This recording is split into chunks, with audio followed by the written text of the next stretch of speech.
yang mau akuisisi bagaimana, perusahaan yang ingin melakukan pengembangan usaha bagaimana, cara membangkrutkan, mempilotkan perusahaan bagaimana, itu semuanya ada di corporate lawyer, dan itu tetap adalah bagian dari perdata. Oke, saya lanjutkan. Tapi sebelum saya lanjutkan, ada pesanan dari Ibu Evi, silakan, katanya mau ikut latihan public speaking. Karena terus terang kalian semuanya udah oke, tinggal ditingkatkan saja. Karena ilmu tertinggi dalam sebuah komunikasi adalah public speaking. Kita kasih applause untuk Ibu Evi sebagai Master Administrator Lembaga Indonesia. Silakan. Assalamualaikum warahmatullahi wabarakatuh. Waalaikumsalam.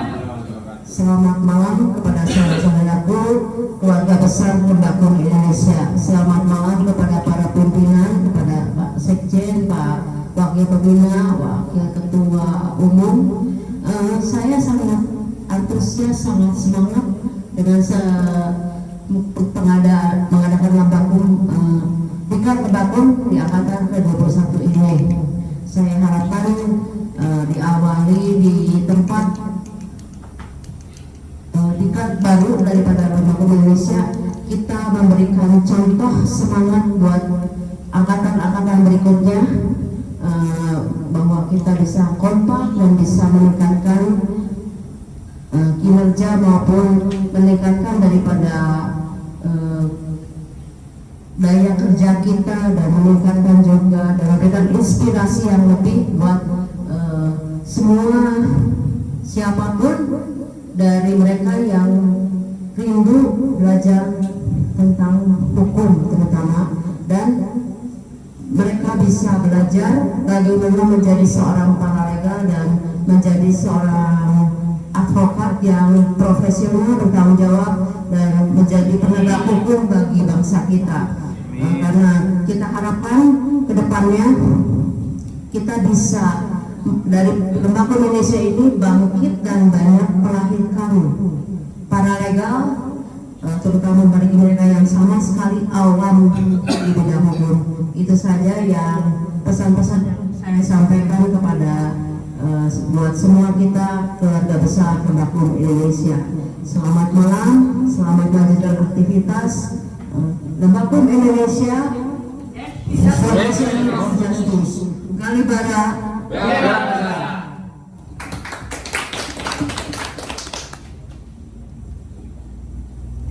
Luar biasa, Master Administrator Lembaga Indonesia. Jadi kalau sudah masuk di VIP Lembaga Indonesia, kemudian GNALI, Srikandi LI, nah Master Lembaga yang memposting semua kegiatan Lembaga adalah Ibu Evi. Jadi akhirnya saling kenal. Oke, masuk ke hukum perdata dan hukum acaranya. Ini hampir sama sebenarnya. Apa sih yang membedakan pidana sama perdata?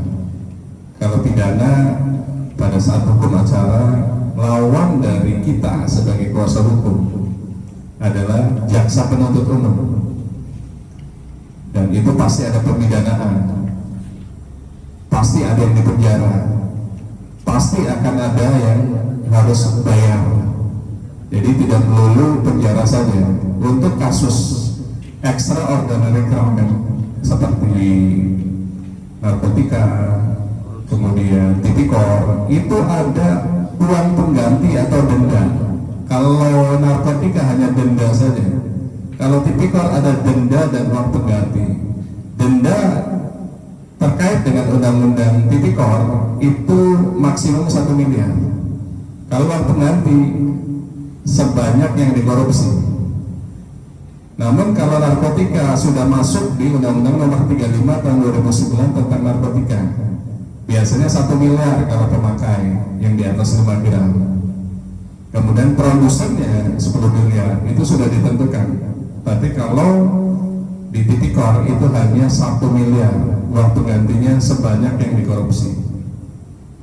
Oke, kita lanjutkan. Ini buku-bukunya sama tadi. Kemudian apa sih pengertian hukum perdata? Jadi di sini kalau dibaca, suatu peraturan yang mengatur tentang hal-hal yang sangat esensial bagi kebebasan individu, seperti orang, keluarga, milik, dan perikatan. hukum perjanjian kerjasama antara perusahaan dengan perusahaan, antara orang utang piutang itu masuk perdata. Jadi kalau misalnya kita pinjam uang dari seseorang atau pinjam uang dari koperasi, pinjam uang dari bank, itu masuknya hukum perikatan. Hukum perikatan itu ada hal-hal yang inti yang harus masuk, seperti lokus atau lokasi dari perjanjian yang akan ditandatangani atau disepakati. Ditandatangani di Bekasi, nah berarti lokasi di Bekasi. Kenapa harus muncul yang namanya nama kota? Karena merujuk nanti kalau dispute, kalau ada permasalahan hukum, pengadilan mana yang memiliki kompetensi relatif dan kompetensi absolut untuk menyidangkan misalnya, atau arbitrase mana yang diinginkan oleh para pihak pertama ataupun pihak kedua. Jadi harus ada yang namanya lokus atau lokasi. Yang kedua adalah tanggal diperjanjikan, karena menyangkut jangka waktu. Biasanya perjanjian tidak ada yang selamanya, ada yang sebulan, ada yang setahun, ada yang 2 tahun, ada yang 3 tahun. Jadi tanggal itu adalah tanggal mulainya perjanjian dan berakhir kapan. Yang kedua harus ada para pihak. Substansi hukum perikatan selain tadi lokus, tanggal adalah para pihak. Harus ada pihak pertama dan pihak kedua. Pihak pertama perorangan, pihak kedua mungkin perusahaan, atau perorangan dengan perorangan, atau perusahaan dengan perusahaan. Yang ketiga adalah hak dan kewajiban. Kalau bikin hukum perikatan, haknya misalnya 3, pihak pertama, pihak kedua pun harus 3 juga. Begitu juga kewajibannya. Kalau 3, pihak pertama, begitu juga pihak kedua 3 juga, 3 poin. Kemudian kalau memang ada pembayaran, masuk di substansi pembayarannya kapan, atau bagi hasilnya dibagikan kapan. Berikutnya adalah jangka waktu. Terakhir adalah mekanisme kalau tidak terjadi musyawarah mufakat. Apa yang diinginkan oleh para pihak?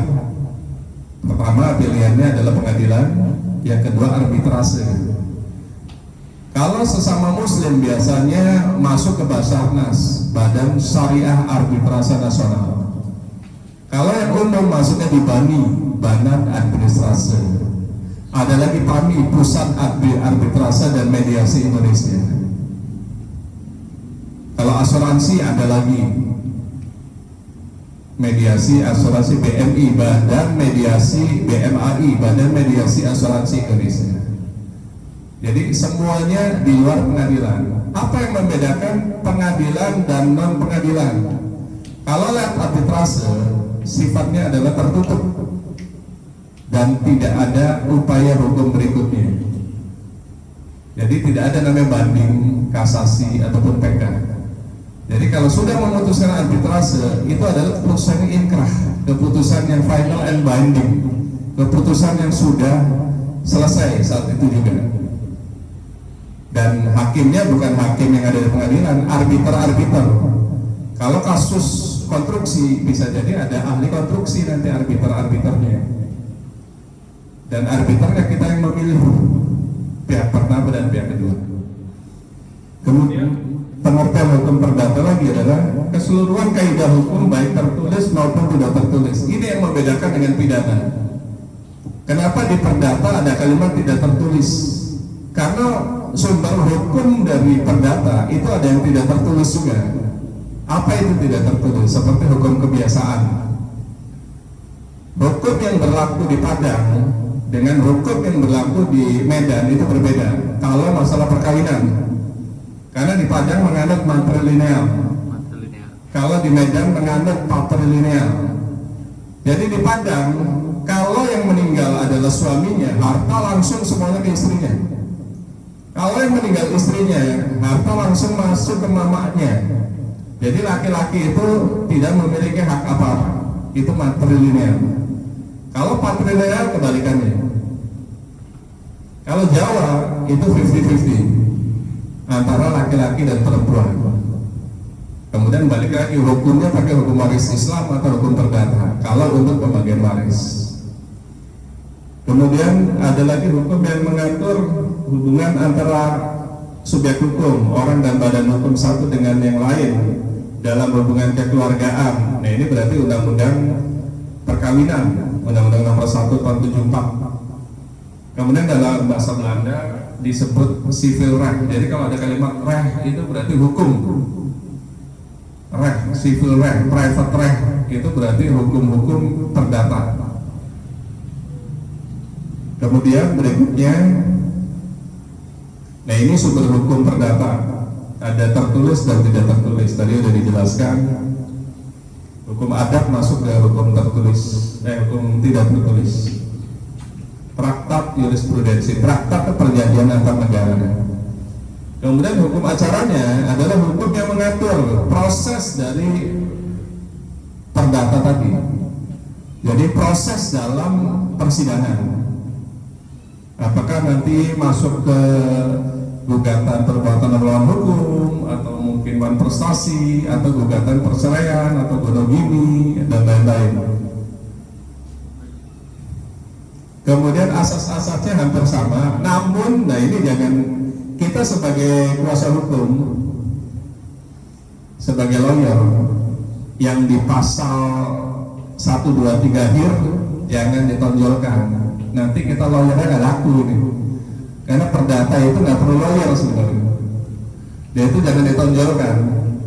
Kalau kita memang berprofesi sebagai lawyer, kalau ini ditonjolkan, akhirnya kita hanya sebagai advisor. Pak, apa nih, gimana nih Pak, saya pengen pisah dari suami saya.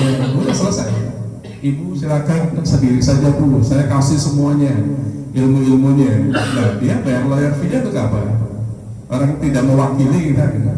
Jadi 1, 2, 3 sedikit ditutup, karena pasti nanti semuanya dia ngelakuin. Karena memang perdata itu sifatnya boleh sendiri-sendiri tanpa bisa boleh tidak diwakilkan. Kemudian beracara dikenakan biaya. Semua tingkatan perdata itu harus ada biaya. Pengadilan negeri sekian, pengadilan tinggi bayar lagi, yang nggak puas, kasasi bayar lagi, PK bayar lagi. Setiap pengadilan beda-beda, setiap kasus beda-beda. Saya handle kasus orang Polandia waktu itu. Di pengadilan negeri saja bayarnya hampir 12 juta daftar.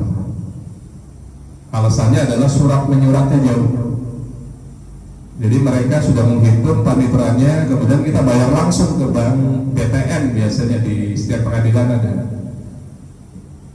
Ada yang mungkin cuma 2 juta. Jadi kalau ditanya bayarnya berapa, itu nanti ngomong sendiri sama paniteranya.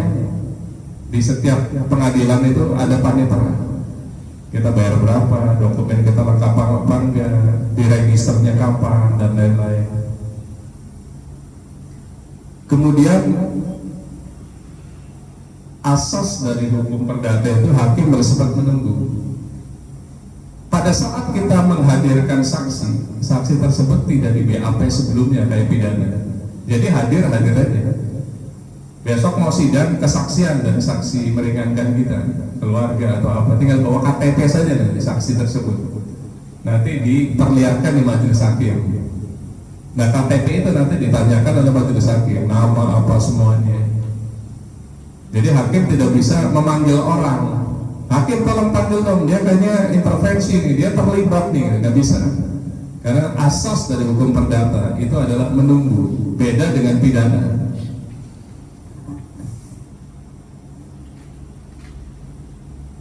Kemudian di sini ada kekuasaan kehakiman. Ada namanya MK, ada lagi namanya Mahkamah Agung. Dulu cuma satu, sekarang ada bicameral, ada Mahkamah Konstitusi. Dan tugasnya juga berbeda. MK sama MA itu punya hal yang berbeda. Pada saat kita sidang di MK, sengketa calon legislatif, sengketa pilkada, judicial review, itu putusannya adalah final and binding. Putusannya adalah inkrah. Jadi tidak bisa di upaya hukum berikutnya, banding, kasasi, PK. Jadi MK itu adalah pengadilan yang final and binding. Tapi spesifik yang ada di sini untuk memutus hasil pemilu, misalnya sengketa pemilu, kemudian judicial review, pembubaran partai politik itu adalah tugasnya MK, dan semua hakimnya hadir semua. Misalnya ada 9-9-nya hadir. Di leadernya tetap ketua MK-nya. Kemudian kekuasaan pengadilan agama. Nah ini yang saya bilang tadi, ada beberapa lawyer yang hanya senang dengan harta gunung gini, itu silakan saja. Karena apa? Pengadilan agama itu memang memiliki tupoksi untuk mensidangkan masalah perkawinan, pewarisan, wasiat, hibah, wakaf, zakat, infak, sedekah, dan ekonomi syariah. Kalau di Aceh semuanya sudah masuk pengadilan agama karena di sana adalah syariah. Mau sengketa jual beli saja itu sekarang masuk di pengadilan agama kalau di Aceh. Kalau di kita kan pengadilan negeri. Kalau di sana tetap pengadilan agama. Perkawinan itu banyak hal yang harus dikuasai, meskipun cuma 2 undang-undang, Undang-Undang Nomor 1 Tahun 74 sama kompilasi hukum Islam. Tapi di sana ada perkawinan, ada harta bersama, ada harta bawaan, ada harta perolehan, ada nafkah anak, nafkah idah, nafkah mut'ah. Kemudian anak-anak harus bayar asuransi dan lain-lain. Itu masuk ke Undang-Undang Nomor 1 Tahun 74 semuanya. Kalau mau fokus sebenarnya, kalau mau nyari uang besar itu hanya ada di perkawinan. Banyak yang bisa kita lakukan, request. Contohnya begini, harta gonong ini itu harta bersama yang diperoleh pada saat terjadi perkawinan sampai sebelum perceraian. Kalau sudah ada salah satu meninggal namanya waris. Tapi kalau masih dalam perkawinan kemudian cerai itu harta bersama. Istrinya nggak kerja atau suaminya nggak kerja, sepanjang bisa dibuktikan bahwa itu adalah harta gonong ini bagi 2. Oke, silakan. Saya lagi bantu pasti kasus tadi hubungan antara perkawinan dan hak waris. Jadi salah satu saudara saya ada yang meninggal dunia, tapi meninggalnya tanggal 24 Desember kemarin. Per 27 Juli Agustus bercerai secara agama Islam dengan suaminya, hanya secara agama Islam. Jadi kalau secara data kependudukan negara masih berstatus punya suami. Kemudian kemarin pas meninggal dunia, saya kaget karena ternyata tidak ada akta cerai. Kita permasalahannya hari ini adalah mau ngurus surat cerai dari pengadilan agama tidak bisa karena dengan meninggalnya sudah otomatis bercerai. Kemudian untuk keperluannya adalah untuk mengklaim JHT karena almarhum adalah pekerja di perusahaan. Jadi kepentingannya adalah untuk mengurus JHT almarhum untuk diwariskan ke anaknya. Tapi persyaratan dari klaim JHT itu sendiri adalah data kependudukan secara negara. Nah, kendalanya adalah di KK kan harus melampirkan KK. Di KK masih ada nama suami. Sedangkan si suaminya sendiri sampai hari ini kita tidak bisa menemukan karena memang 2 bulan sebelum meninggal pun pernah bawa anak yang paling besar menggelandang. Kemudian anaknya ditelantarkan, kita temukan karena dari postingan Facebook. Jadi hari ini pun pihak keluarga mau menghubungi mantan suaminya untuk membantu proses ini menjadi lebih mudah itu kesulitan. Tapi secara data kependudukan mau klaim JHT juga susah karena ke Disdukcapil juga sudah tidak bisa proses KK tanpa nama suami walaupun ada surat cerai secara agama Islam. Mohon solusinya. Oke. Jadi di Indonesia untuk masuk ke yang namanya Undang-Undang Nomor 1 Tahun 74 itu harus pertama nikah secara negara. Kalau nikah siri itu nggak bisa masuk di Undang-Undang Nomor 1 Tahun 74. Mau agamanya Islam, non-Islam, kan banyak juga non-Islam juga yang nikah siri kan begitu. Mereka bikin kesepakatan bersama prenuptial agreement, jadi perjanjian pranikah. Masing-masing kewajiban, masing-masing hak. Kemudian dari pertanyaan tadi, mereka sudah cerai secara agama. Cerai secara agama itu tidak sah di mata negara. Jadi mereka masih suami istri. Mereka masih suami istri. Artinya tidak bisa diklaim sudah cerai. Dalam perjalanan suaminya meninggal atau istrinya yang meninggal. Bluetooth mode, FM mode, AUX mode.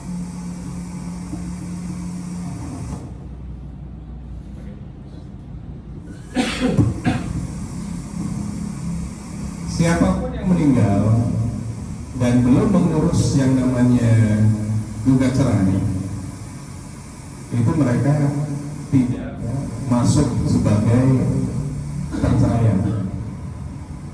Salah satu meninggal berarti masuknya adalah hukum waris. Jadi tidak bisa lagi ngomong masalah harta bersama atau harta golong ini. Tinggal kalau pertanyaannya untuk mengurus jaminan hari tua harus butuh tanda tangan suami, akte cerai suami, ya pasti nggak ada. Pertama udah atau istri udah meninggal, kemudian tidak cerai karena kan hanya secara agama saja.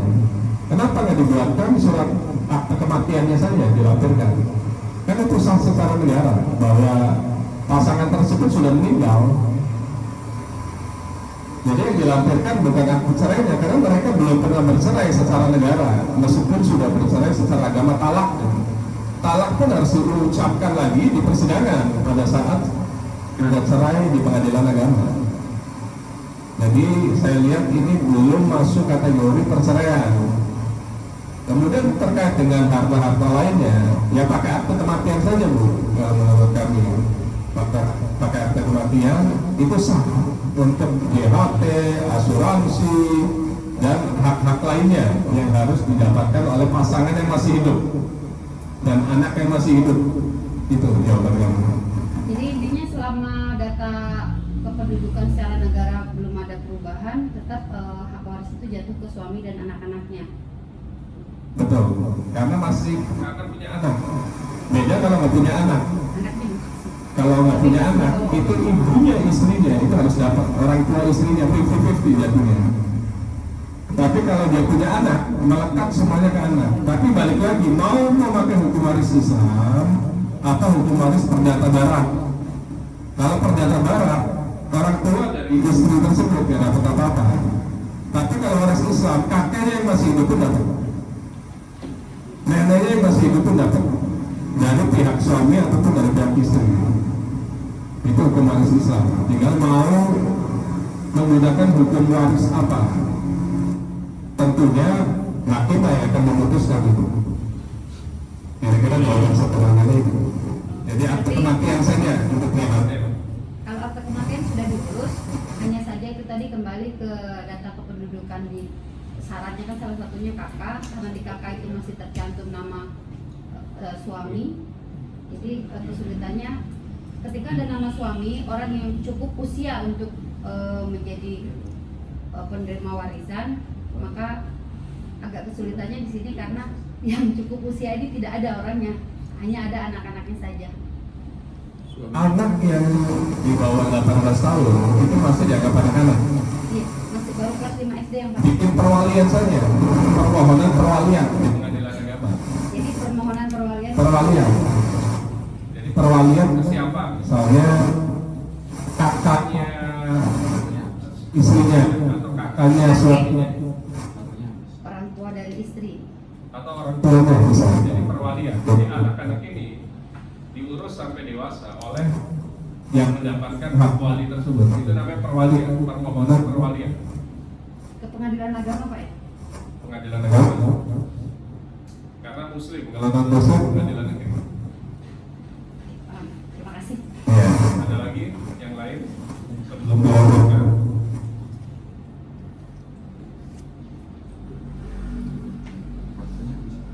Oke, ini tahapan hukum acara perdata. Pertama yang pasti sidang dibuka setelah adanya gugatan. Maaf Prof, sorry. Itu seperti baterainya habis. Oh, baterai habis. Coba yang satu ini. Ini? Ya. Oke, jadi pada saat kita melakukan gugatan perdata, contoh misalnya pengadilan agama, kita harus membuat gugatan. Apa sih gugatannya? Misalnya gugatan perceraian, contohnya. Kita harus daftarkan, kalau memang sendiri dia langsung ke pengadilan, kalau muslim berarti pengadilan agama, non muslim pengadilan negeri. Didaftarkan di sana, kemudian dilegas, kemudian baru disampaikan akan dibentuk panel majelis hakim 3 orang. Kira-kira 2 minggu sampai 1 bulan dapat panggilan gitu. Sidang pertamanya di mana? Kapan? Kemudian sidang dibuka, dipanggil secara patut lewat undangan, dua-duanya baik penggugat ataupun tergugat. Sidang dibuka untuk membuka saja bahwa tergugat menggugat ini, tergugat perkawinan misalnya. Kemudian langsung saat itu juga untuk melakukan mediasi. Jadi suami istri ini kalau memang gugatan perceraian, kalau perusahaan berarti mediasi dengan perbuatan melawan hukum misalnya perusahaan, samanya ada mediasi dulu, dibawa ke hakim mediator di ruangan mediasi. Setelah dibawa oleh hakim mediator sebenarnya boleh memilih, tapi biasanya kita ikut sama ketua majelis hakim. Setelah itu di ruangan mediator ditanya semuanya hal-hal yang sifatnya pokok perkara. Kenapa menggugat, kenapa ini, kenapa nggak bisa damai saja. Nah, kalau sudah sampai pengadilan, mayoritas adalah dilanjutkan. Karena kalau misalnya belum sampai pengadilan, antar keluarga masih bisa mendamaikan. Ini sudah sampai pengadilan, umumnya susah untuk dimediasikan. Setelah itu dikasih waktu mau langsung apa enggak. Kalau langsung nanti majelis hakim mendapatkan dispute report, jadi laporan dari hakim mediator 1 orang, kirimkan ke majelis hakim bahwa tidak ada perdamaian antara penggugat dan tergugat. Mulailah sidang dibuka lagi. Kalau memang mau langsung, kalau enggak butuh waktu seminggu, 2 minggu, sepakat penggugat atau 30 hari sepakat penggugat dan tergugat datang lagi di hari yang ditunjuk oleh hakim mediator. Kemudian sidang bergulir karena dispute. Apa yang dilakukan sidang berikutnya? Membaca gugatan, kemudian langsung jawaban. Jadi kita harus siapkan jawaban di hari tersebut karena kita sudah dapat gugatannya. Jadi jawaban-jawaban untuk mengkanter gugatan kita harus siapkan. Setelah itu apa? Setelah itu biasa ada replik. Jadi gugatan dibalas dengan jawaban, jawaban dibalas replik, replik dibalas duplik. Umumnya per 1 minggu sidangnya. Umumnya per 1 minggu. Tapi bisa jadi sepakat supaya cepat, nggak ada replik, nggak ada duplik, langsung ke pembuktian itu bisa. Bahkan kalau tergugatnya tidak datang-datang, dipanggil 3 kali secara patut, itu paling 3 kali sidang selesai. Nanti vonisnya namanya first take vonis, vonis tanpa kehadiran tergugat, namanya first take vonis. Kemudian di sidang pembuktian dibuktikan semua alat-alat bukti. Kalau memang perkawinan berarti buku nikahnya mana, kartu keluarganya mana, akte kelahiran anak mana, itu nanti dibuktikan. Kalau memang nggak ada aslinya, nanti ditulis kopi dari kopi, itu bisa. Atau kopi dari aslinya. Nah, yang kopinya itu harus kasih materai yang dilegas di kantor pos terdekat. Kemudian berikutnya sama dari penggugat, pembuktian dari tergugat, masing-masing memiliki sesi-sesi. Jadi sesi penggugat pertama termasuk saksi. Apakah hari itu juga atau minggu depan atau 2 minggu lagi, tergantung kesepakatan. Kalau perdata tidak ada daluarsa, harus berapa hari selesai, harus berapa bulan selesai, tidak ada aturan. Kita pernah 1-2 tahun untuk perdata baru selesai di tingkat pertama. Kemudian kalau memang mau ahli Anda silakan pakai ahli juga. Terakhir adalah sidang kesimpulan. Kesimpulan itu kalau pidana namanya pledoi. Kira-kira begitu. Penuntut bawa tuntutan, kita bawa pledoi. Itu kesimpulan. Namun umumnya tidak dibacakan, dianggap sudah dibacakan. Jadi kita hanya menyampaikan saja ke majelis hakim. Kalau bisa bikin 3 rangkap. Rangkap pertama untuk majelis hakim 1, 2, 3. Atau 4, satu lagi untuk lawan kita. Itu harus bikin. Setelah itu 2 minggu kemudian baru ada putusan dari majelis hakim. Apakah gugatan perceraiannya dikabulkan atau enggak? Kalau dikabulkan, yang tidak puas boleh melakukan upaya hukum. Kemudian di perdata ada namanya gugatan class action. Ini gugatan yang sama-sama daripada sendiri-sendiri karena bayar ya.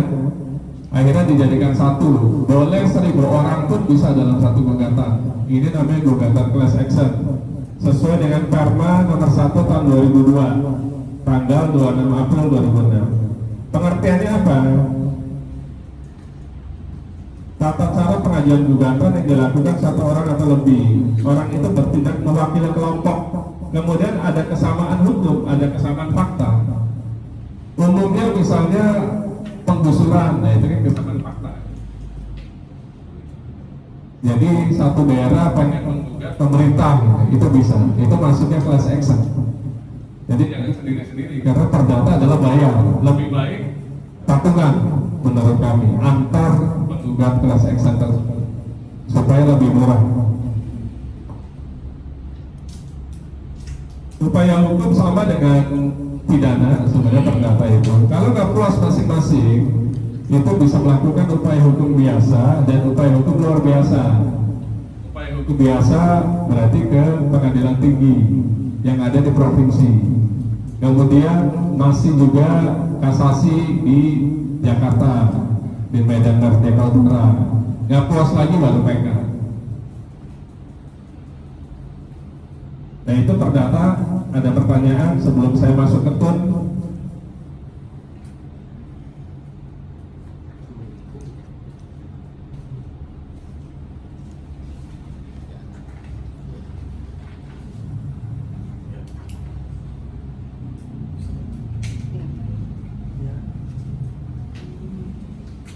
Kenapa saya tambahin satu lagi TUN? Karena mayoritas kan di daerah, di Karawang, di Subang, itu banyak kejadian-kejadian kepala desa berhubungan dengan kepala desa dan perangkat desa.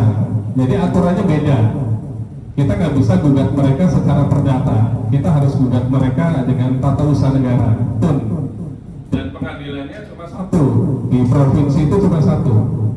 Misalnya pengadilan negeri TUN Jakarta, adanya di daerah apa tuh namanya, Cakung. Dan saya nggak tahu kalau di Jawa Barat di mana, ini di mana gitu. Jadi enaknya di TUN kita nggak perlu sampai ke level kabupaten ataupun kota-kota, karena TUN adanya di setiap provinsi.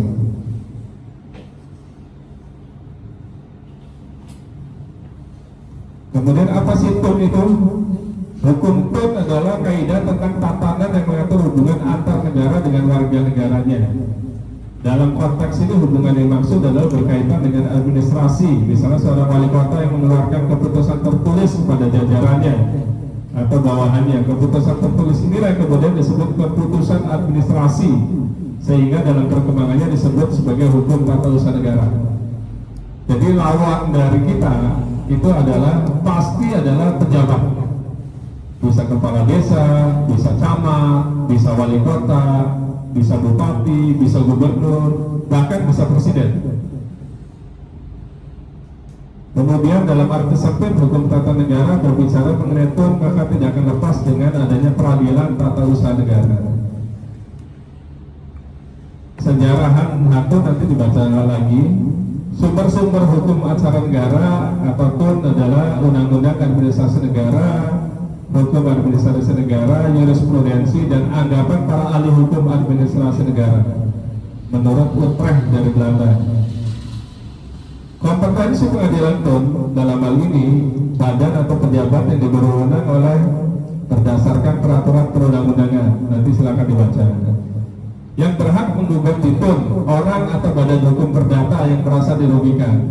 Badan hukum perdata juga bisa, bahkan wali kota yang menggugat bisa. Kemudian dalam pasal 53 Undang-Undang Nomor 5 Tahun 86, seseorang badan hukum perdata yang merasa kepentingannya dirugikan oleh keputusan TUN dapat mengajukan gugatan tertulis kepada pengadilan yang berwenang berisi tuntutan agar putusan TUN menjadi batal. Misalnya pemecatan PNS oleh wali kota, pemecatan perangkat desa oleh kepala desa, itu boleh digugat.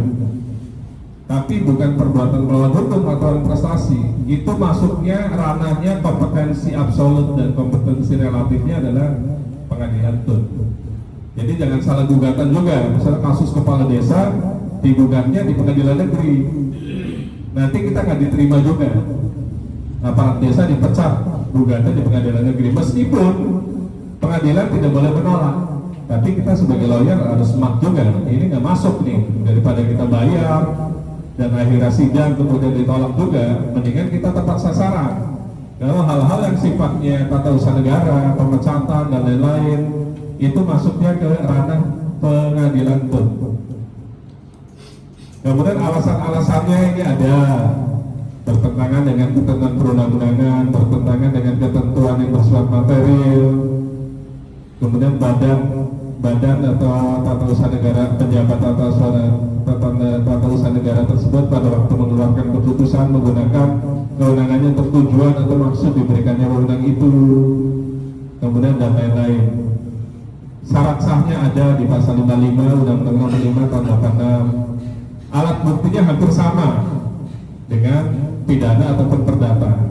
Ada surat tulisan, ada keterangan ahli, keterangan saksi, pengakuan para pihak, dan pengetahuan hakim. Nah, apa sih pengetahuan hakim? Ada juga, nanti kita share. Ada putusan TUN apa sih? Ya, ini kalimatnya ada, demi berdasarkan ketuhanan yang Maha Esa, bla bla bla bla, ringkasannya, hari tanggalnya, amar putusannya, dan lain-lainnya. Kemudian amar putusan TUN, gugatan dinyatakan gugur apabila penggugat tidak hadir. Ini hampir sama juga dengan perdata. Pada saat kita menggugat, kita nggak hadir, dia gagal, batal gugatannya. Siapa yang gugat, dia harus membuktikan atau mendalilkan. Sama di TUN juga sama. Kita menggugat, kita nggak hadir-hadir, ya pasti gagal atau dibatalkan gugatan tersebut. Gugatan yang kedua, gugatan dinyatakan tidak dapat diterima karena adanya eksepsi yang diterima oleh majelis, atau gugatan dinyatakan ditolak karena tidak terbukti, atau terakhir gugatan dinyatakan dikabulkan. Bila gugatan dikabulkan, apa di sini ada semua. Nah itu TUN, mungkin karena belum handle kasus-kasus TUN, jadi belum ini ya, belum interest gitu. Nanti kalau ada gugatan TUN, intinya bedanya TUN dengan perdata adalah kasus yang pernyataan pemecatan PNS gitu saja, itu masuknya TUN.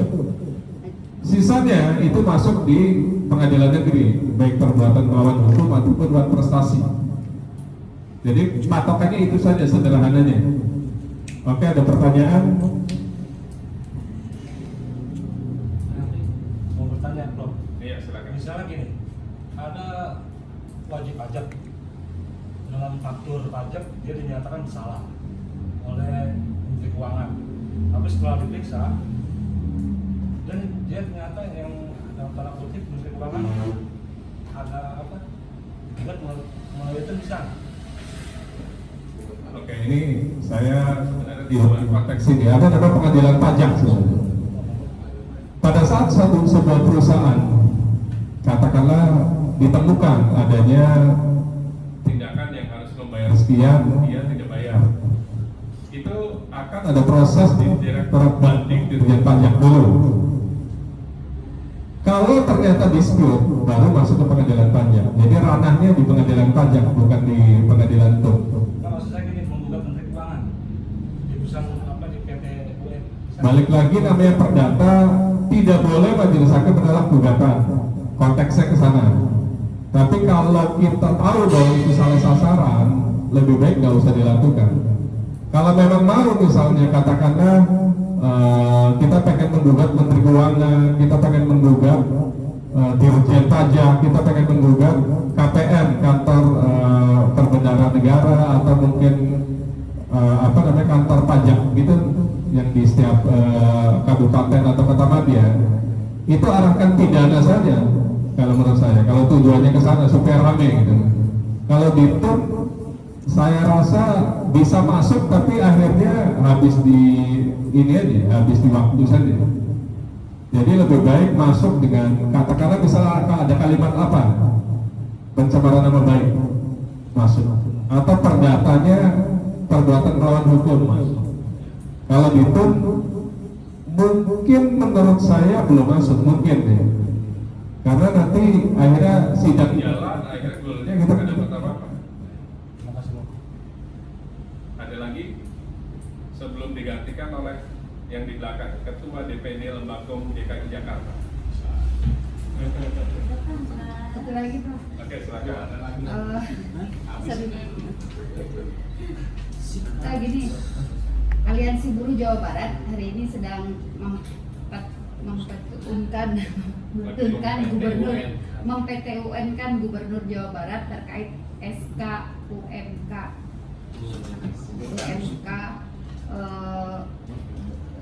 Jawa Barat tahun 2020. SK itu kan sifatnya surat keputusan yang harusnya tinggal dilaksanakan, wajib dilaksanakan. Ketika tidak dilaksanakan ada sanksi yang berlaku. Tapi substansinya menjadi sedikit berbeda ketika dalam salah satu diktum dalam SK itu memberikan celah kepada, karena ini UMK ya, antara buruh dan pengusaha. Salah satu diktumnya itu menyatakan memberikan celah pengusaha dapat melakukan perundingan dengan buruh, bukan sektor, UMK masih. Artinya ada celah untuk pengusaha tidak melaksanakan SK. Jadi kalau bahasa kesehatan kita kemarin itu awalnya SE, surat edaran. Sedangkan gubernur terkait upah tidak boleh mengeluarkan SE, tapi harus SK. Ketika dirubah menjadi SK pun masih ada celah bagi pengusaha untuk tidak melaksanakan SK itu sendiri melalui perundingan antara buruh dan pengusaha. Sedangkan fakta di lapangan adalah tidak semua buruh punya kemampuan daya tawar dengan pengusaha ketika berunding. Nah, hari ini Aliansi Buruh Jawa Barat kan sedang mempertemukan Gubernur Jawa Barat nih. Kalau menurut pandangan Profesor sendiri terkait substansi yang tadi saya sampaikan, konteks atau kans kemenangan buruh hari ini sejauh mana? Terima kasih. Pada saat terjadi permasalahan perburuan, itu pasti menganutnya Undang-Undang Perburuan nomor 33 tahun 2003, saya lupa lagi mungkin itu. Yang dilakukan pertama itu adalah proses bipartit. Itu tidak boleh tripartit dulu dengan Dinas Ketenagakerjaan. Proses bipartit adalah proses negosiasi sesuai dengan Undang-Undang Ketenagakerjaan. Kalau ditemukan alat bukti bahwa buruh itu melakukan pelanggaran, ya tetap proses itu harus dijalankan. Apakah ada tindak pidana atau langsung pemecatan. Namun pendapatan hal-hal yang menjadi kewajiban perusahaan itu harus dilaksanakan. Berapa tahun buruh itu bekerja? Pertanyaannya, buruh itu pekerja tetap atau pekerja tidak tetap, PKWT atau PTT. Artinya kalau pekerja waktu tertentu berarti tidak masuk ke undang-undang tersebut. Saya belum masuk ke ranah pengadilannya ya. Banyak perusahaan sekarang menggunakan jasa outsourcing karena untuk menghindari undang-undang itu masuk terhadap perburuan. Jadi mereka dikasih pekerjaan selama 2 tahun, setelah itu seolah-olah dipecat, tapi ditaruh di outsourcing. Perusahaan tersebut dapat karyawannya dari outsourcing, otomatis yang melekat ke dia adalah pekerja tidak tetap juga, PKWT juga, dia dapatnya dari outsourcing. Kalau ada pelanggaran, itu urusan dari outsourcing. Itu hampir mayoritas perusahaan di kawasan-kawasan melakukan itu, karena menghindari uang penghargaan dan ganti pesanan sesuai dengan Undang-Undang Ketenagakerjaan. Kemudian terkait tadi, apakah menang atau enggak? Ya belum tahu juga, karena kan belum berproses ya. Kalau memang berproses, berarti ada upaya-upaya yang dilakukan. oleh masing-masing para pihak. Pihak ini pasti melakukan ini, pihak ini melakukan ini. Jalani saja, dan saran saya kalau sudah masuk aliansi, media harus ikut masuk di situ agar memiliki daya tawar. Media lokal ataupun media nasional. Jadi diwartakan gitu. Ada proses, ada hal-hal yang sedang berjalan di sebuah ranah peradilan, baik tun ataupun di ranah pengadilan negeri. Jadi tambahin media saja Bu, menurut saya. Jadi kalau ditanya menang atau kalah, ya belum tahu kan, prosesnya kita belum tahu. Dengan adanya media, siapa tahu memiliki bargaining power untuk membuat posisinya menang. Itu mungkin. Ada lagi mungkin sebelum ditutup? Atau ada yang mau maju lagi? Lagi satu.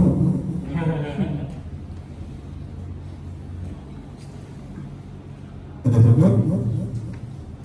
Karena masih ada beberapa lagi dari Dokter Idam. Sebentar aja. Kalau dokter Ali mau tambahin lagi? Cukup. Oke, dari kami itu dulu, dari saya itu dulu. Mohon maaf kalau ada kata-kata atau kalimat yang salah. Assalamualaikum warahmatullahi wabarakatuh. Waalaikumsalam. Silakan waktunya untuk Dokter Idam. Prof, izin kan teman-teman belum makan malam, Oh, tadi belum makan ya? belum datang pastinya. Minta waktu untuk diisi dulu.